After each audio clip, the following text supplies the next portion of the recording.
ဒီနေ့တော့မုံညင်းလေးစောမယ်ရှင်ဒါမုံညင်းစောလေးပါဒါဝေယိုလေးပါဟေးပြုတ်ဖို့လေးပြင်လိုက်ပါအောင်မယ်ရှင်ဘာဝင်ပစ္စည်းလေးတွေမလုပ်ရသေးပါဘူးဝနံရိုးလေးတွေရေစီးတန့်ကျင်ပြီးဆိုတော့တဲပြုတ်လိုက်ပါအောင်မယ်ရှင်ဒါလေးကပထမတည်းပြုတ်တော့ရှင်ဒီလေးတွေသူ့ရဲ့အမြုပ်တွေအစီတွေကိုပါအောင်သုံးပြမှာပါရှင်ပြီးမှနောက်တစ်ခါထပ်ပြုတ်နော်ခုဆိုမုံညင်းစောချင်းမဲ့ဝေရိုးလေးတွေပေါ်လာရဲ့အဲ့ရေတွေတုံပြစ်ပါမယ်ရှင်ပြုတ်တဲ့ရေတွေကိုတုံပြီးတော့ပြန်ထည့်ပြီးပြုတ်ပါမယ်ရှင်မြောင်ဆူပြီးတော့ရေနွေးလေးပဲထည့်ပါမယ်ရှင်အခုတော့ရေနွေးလေးထည့်ပြီးပြန်တည်ပြီးတော့ဒီမှာဂျင်းလေးထည့်ပါတယ်ပါပါထည့်ပြီးတော့ကြက်သွန်ပြူလေးလည်းထည့်ပါတယ်ပြီးရင်ကြက်သားမုံလေးလည်းထည့်ပါတယ်ပြီးရင်စားလေးလည်းထည့်ပါတယ်ရှင်ပြီးရင်ကျွန်မငပိလေးလည်းနည်းနည်းထည့်ပါတယ်ပြီးမကြီးမဲ့လေးရနေချင်းချင်းဆက်ဆက်လေးဖြစ်အောင်ပါပြီးရင်ဖုံးလေးအုပ်ပြီးပြန်တည်ပါတယ်ဒါလေးတွေကအဲ့ဒါကိုထည့်မဲ့ပါဝင်ပြီးစီးလေးတွေပါရှင်ဒါလေးကတော့ကျက်သွန်ပြူနဲ့ငရုတ်ပြီးစိမ့်လေးပါပြီးမှနောက်ဆုံးမိမှကြိတ်ပြီးမှထည့်မှာပါရှင်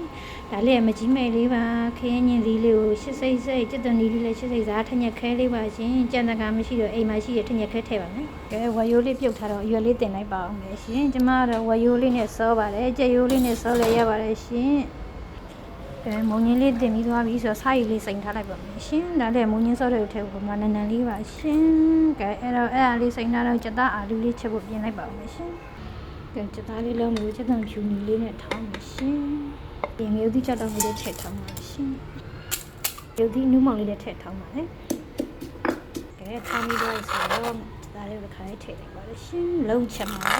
ကျသားလေးတဲပြီးလုံးမှာပေါ့နော်ဖြူနေထောင်းပြရတဲ့ထဲကျသားမောင်လေးနည်းနည်းထည့်ပါတယ်စားလေးထည့်ပါတယ်ပြီးရင်စနက်မောင်လေးထည့်ပါတယ်ရှင်ပြီးရင်ငပိလေးလည်းထည့်ပါတယ်ကျမတို့ငပိစားပါတယ်ရှင်ပြီးရင်စီထည့်ပါတယ်စီပြန်လေးချက်မှဆိုစီလေးပို့ထည့်ကဲအားလုံးထည့်ပြီးသွားပြီဆိုလေးလေးနဲ့နေလိုက်ပါတယ်ရှင်နေတာတော့မရိုက်တော့ပါဘူးရှင်ဒဲဟိုကလေထွက်နေတော့ကဲအဖုံးလေးအုပ်ပြီးတဲမယ်ရှင်မုံညင်းစောလေးကစားရည်စိတ်ထားနိုင်ဝက်ကြော်လောက်ရှိလို့စိတ်လိုက်ပါဦးရှင်ကျသားလေးလုံးလာပြီဘုကလည်းဒဲဟိုကလည်းအဲ့လိုလဲလိုက်နေပါလေရှင်အဖုံးလေးပြန်ဖုံးပြီးလေးပါကျသားလေးလုံးထားတော့အာလူလေးခွာလိုက်ပါအောင်မယ်ရှင်အာလူတွေကကောင်းပါအောင်လားမြေအကုန်ရှောင်းသွားလို့ဝဲထားတယ်နည်းနည်းကြာပြီပေါ့နော်မချက်ဖြစ်တယ်အာလူလေးတွေကအမြဲတမ်းရုပ်ဆုံးတာအတွင်းထဲကကောင်းလို့တော်ကြီးဝရုပ်ဦးလေးကတဲလာတာနိုင်ဝဲ45မိနစ်လောက်ရှိပြီဆိုတော့ပါဝင်ပစ္စည်းလေးထည့်လိုက်ပါမယ်ရှင်ထညက်ခဲပါကျက်သွန်လေးထည့်ပါလေဒါတော့ခင်းညင်လေးတွေပါရှင်ဒါကျမချက်တတ်တယ်လို့ချက်ပါတယ်ရှင်ကျမတို့ကိုစိတ်ကြိုက်ကိုကြိုက်တယ်လို့ချက်တာပါရှင်ကြံတကားကတော့မထည့်ပါဘူးရှင်ချိုကြီးဖြစ်မှာဒီလိုထညက်ခဲလည်းနည်းနည်းပဲထည့်တာပါမုံညင်းစောချိုဆက်ပြီးဆိုပြီးနေအရန်ကြီးချိုရင်မကြိုက်ပါဘူးရှင်ပြီးရင်မုံညင်းစောလေးထည့်မယ်ပြီးရင်မကြီးမဲ့လေးထည့်ပါမယ်ကဲမုံညင်းစောလေးထည့်ပါရှင်ကဲခုဆိုမုံညင်းစောလေးအကုန်လုံးထည့်ပြီးတော့ပါပြီပြီးရင်ပြန်အုပ်ပြီးခဏတဲပါမယ်ရှင်ပြီးမှမကြီးမဲ့လေးထည့်မယ်ကြက်သားဟင်းဟိုးလေးလည်းစီပြန်ပြီးဆိုတော့အာလူလေးထည့်ပါမယ်ရှင်အာလူလေးနူးပြီးတော့ရင်းနှီးလေးထည့်ပြီးတဲပါမယ်ရှင်အာလူလေးထည့်လိုက်တာဆိုတော့စားလေးနည်းနည်းထည့်ပါရှင်ပိတ်ပြီးတဲပါမယ်ရင်းစောလေးထည့်ပြီးတော့ပွက်နေပါပြီမကြီးမဲ့လေးထည့်ပါမယ်အာလူလေးလည်းအိနေပြီဆိုတော့မဆလာလေးအုပ်ပါမယ်ရှင်